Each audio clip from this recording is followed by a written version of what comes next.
nilistressika wakati mmoja, nikaambiwa nina kazi ya koo na ya mavazi. Hakika nini kimetokea? kama ni maumivu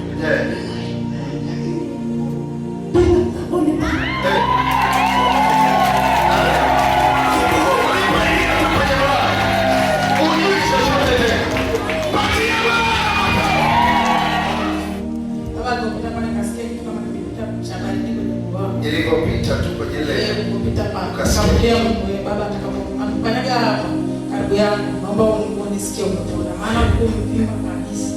Yaani sasa hivi naomba umerudi kwenye hali yako, ukasikia kitu kama cha baridi, kitu kama cha baridi kulipita kwa nchi, naona nichomie. Sasa hivi